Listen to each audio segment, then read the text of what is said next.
আসসালামু আলাইকুম প্রিয় শিক্ষার্থীরা, আজকে আমরা ১ মিনিটে বাইনারি বিয়োগ অঙ্ক করে শিখব। তো আমরা জাস্ট একটা জিনিস মনে রাখবো যে শূন্য ছোট সংখ্যা থেকে বড় সংখ্যা হচ্ছে বিয়োগ যায় না। সেক্ষেত্রে আমরা উপরে ২ দিয়ে যোগ করব। তো উপরে যখন ২ দিয়ে যোগ করব, তো হাতের ১ টা কিন্তু আমাদের কি থাকবে? নিচে এসে যোগ হবে।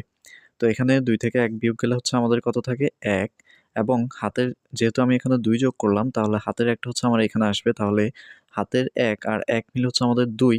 এখন দেখো ১ থেকে কিন্তু ২ বিয়োগ যায় না। সেক্ষেত্রে আমরা এখানে যদি ২ যোগ করি তাহলে ২ এর ১ হবে ৩। ৩ থেকে ২ বিয়োগ করলে আমাদের থাকে কত? ১।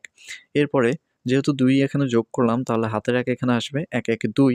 এখন দেখো ০ থেকে কিন্তু ২ বিয়োগ যায় না। তাহলে আমাদেরকে কি করতে হবে? এখানে ২ দিয়ে যোগ করতে হবে। তাহলে ২ থেকে ২ গেলে কত থাকে? ০। যেহেতু আমরা এখানে ২ দিয়ে যোগ করলাম, তাহলে আমাদের হাতে থাকে কত? ১। এই ১ টা এখানে যেহেতু আসবে, তাহলে ১ থেকে ১ গেলে কত থাকে? ০। তো আমাদের অ্যান্সার কত? 1, 1।